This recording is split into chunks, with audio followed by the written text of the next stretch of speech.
Izin saya malam hari ini tanpa maksud untuk menggurui atau mengajari Bapak Ibu.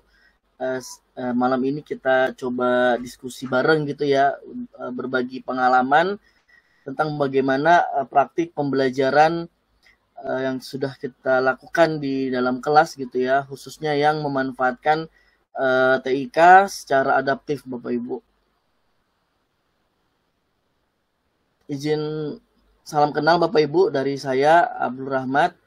Saya guru di SD Negeri 011 Balikpapan Tengah, Kota Balikpapan, Provinsi Kalimantan Timur. Saya juga sebagai Ketua Komunitas Belajar KKG Gugus 3 Balikpapan Tengah. Juga selain mengajar, pengalaman saya juga diantaranya beberapa kali terlibat di dalam pengembangan konten-konten yang ada di platform Merdeka Mengajar Kemendikbudristek Bapak Ibu.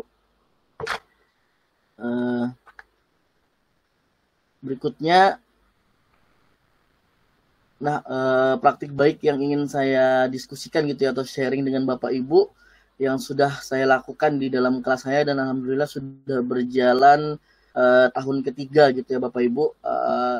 Saya menggunakan akronim yang namanya belajar keren nih Bapak Ibu, karena untuk di sekolah dasar gitu ya, jadi untuk memacu murid-murid saya gitu, saya gunakan akronim keren. Keren itu dari kreatif, relevan, menyenangkan gitu ya. Jadi ada 3 hal yang saya berusaha hadirkan gitu ya di dalam kelas saya gitu. Yang pertama kreatif gitu ya, saya berharap murid-murid saya itu mampu menghasilkan sesuatu gitu ya, yang berdampak, bermakna, bermanfaat gitu ya, sesuai dengan kemampuan mereka gitu ya. Kemudian juga berusaha relevan, itu artinya pembelajaran itu langsung bisa dikaitkan dengan keadaan sehari-hari peserta didik gitu. Dan kemudian juga menyenangkan. Kenapa menyenangkan? Karena ini masih menjadi masih menjadi hal yang penting juga gitu untuk pembelajaran di SD Bapak Ibu ya, di mana murid-murid di SD itu ya, mereka masih sangat menyukai bentuk pembelajaran gitu ya, dalam bentuk yang menyenangkan gitu ya, entah itu permainan dan lain sebagainya, bermain peran gitu. Nah ini saya coba maksimalkan gitu ya dengan memanfaatkan platform teknologi gitu Bapak Ibu. Nah berikutnya dalam pembelajaran belajar keren ini Bapak Ibu tidak terlepas dari yang namanya kurikulum merdeka Bapak Ibu ya, implementasi kurikulum merdeka yang saya lakukan, di mana hal yang pertama kita lakukan adalah asesmen awal pembelajaran Bapak Ibu. Nah ini adalah salah satu langkah yang sering saya lakukan gitu ya sebelum memulai pembelajaran, di mana saya harus mampu memetakan gitu ya, memetakan kemampuan murid saya secara periodik gitu, kemudian juga bagaimana minat dan gaya belajar mereka. Nah untuk memetakan kemampuan murid secara periodik ini, saya biasanya memanfaatkan salah satu fitur yang ada di platform Merdeka Mengajar, yaitu fitur asesmen murid Bapak Ibu, AKM kelas gitu ya, untuk bisa langsung ada pemetaan murid saya gitu. Nah kemudian juga Bapak Ibu, belajar keren ini juga tidak terlepas dari ruh kurikulum merdeka gitu ya, di mana pembelajaran terdiferensiasi ini adalah hal yang menjadi ruhnya kurikulum merdeka. Nah ini juga saya berusaha hadirkan Bapak Ibu di dalam pembelajaran saya gitu ya, di mana ada 3 strategi yang sudah kita tahu Bapak Ibu ya, ada 3 strategi diferensiasi, di mana ketiga strategi ini juga tidak saya selalu lakukan ketiga-tiganya gitu ya dalam pembelajaran gitu, bisa sesuaikan lagi dengan kebutuhan murid saya gitu ya. Dan juga berbasis TIK secara adaptifnya ini Bapak Ibu yang saya coba hadirkan gitu di kelas, diantaranya untuk diferensiasi konten gitu ya, dimana saya tuh saya memanfaatkan ragam bahan ajar gitu ya, baik itu berupa artikel, baik itu berupa video, baik itu berupa audio pembelajaran gitu ya. Ada yang saya buat sendiri, dan juga beberapa saya juga mengambil dari platform yang lain.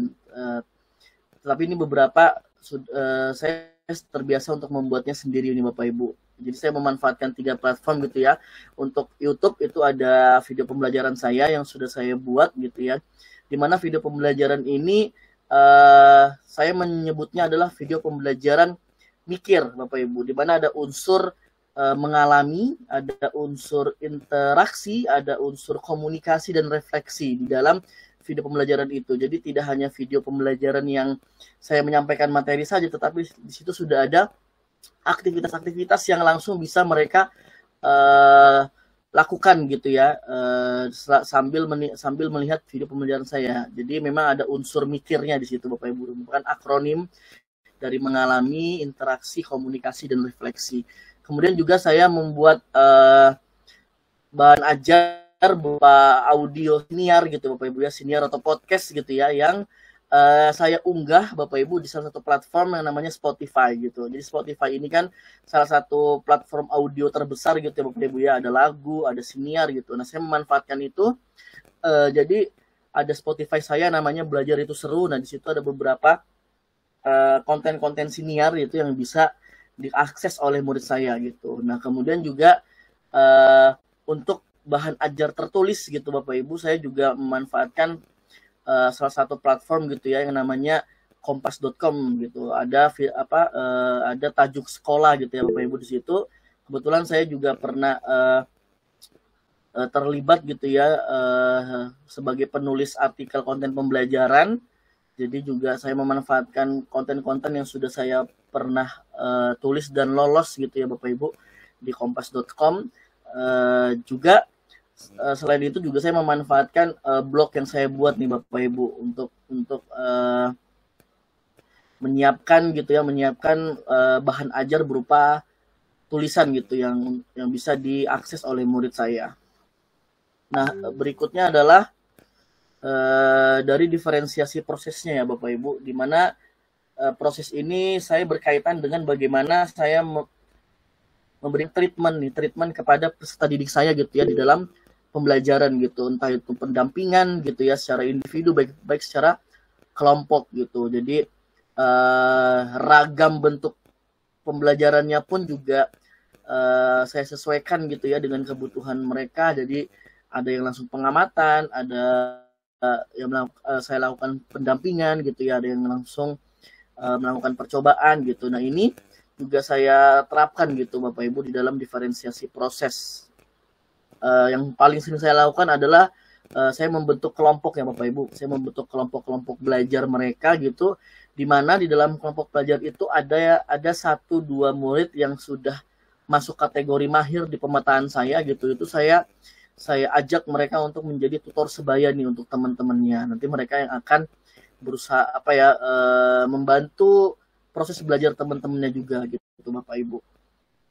Nah, berikutnya adalah diferensiasi produk ya, Bapak Ibu. Nah, di mana dalam memanfaatkan dalam melakukan diferensiasi produk ini pun juga saya memberikan keleluasaan nih kepada murid saya untuk bisa menampilkan gitu ya hasil belajar mereka dalam bentuk yang sesuai dengan kebutuhan mereka nih. Contohnya jadi mereka bisa membuat video atau mereka bisa membuat komik atau poster atau dalam bentuk audio gitu, Bapak Ibu ya. Nah, ini saya berikan gitu kebebasan kepada mereka untuk bisa menampilkan gitu ya hasil pemahaman mereka pada suatu materi pembelajaran yang sudah saya berikan gitu, Bapak Ibu. Nah, berikutnya adalah ini juga, Bapak Ibu, yang kerap menjadi salah satu hal penting juga di dalam pembelajaran, khususnya di sekolah dasar, Bapak Ibu ya, di mana dalam melaksanakan asesmen itu saya berusaha menciptakan tuh bagaimana suasananya menyenangkan dulu nih untuk murid-murid saya gitu ya, dimana sebagian besar saya memanfaatkan 3 platform, Bapak Ibu, yang juga untuk murid saya ini juga sudah sering mereka gunakan gitu ya. Ada Canva for Education, ada Quizizz gitu ya, ada Kahoot yang bisa membantu gitu ya mereka untuk soal-soal asesmen jenis tertulis. Itu biasanya saya menggunakan Quizizz atau Kahoot gitu ya, Bapak Ibu, untuk yang tertulis. Bagaimana dengan praktik, produk, hingga project itu saya biasa juga memanfaatkan Canva for Education gitu ya. Jadi mereka, murid-murid saya itu dari dari memanfaatkan Canva tadi gitu, entah mereka membuat video kah atau mereka membuat poster, infografis, komik gitu ya, itu memanfaatkan Canva for Education. Karena juga di sekolah saya alhamdulillah kami sudah dapat bantuan Chromebook gitu ya Bapak Ibu, dari pemerintah, dan itu yang kami manfaatkan juga nih di dalam pembelajaran gitu. Karena memang di sekolah kami untuk murid-murid SD itu mereka belum diperbolehkan gitu untuk membawa gawai masing-masing. Jadi beberapa trik juga Bapak Ibu yang saya lakukan di dalam kelas, salah satunya juga dengan memanfaatkan Chromebook yang diberikan gitu ya oleh pemerintah.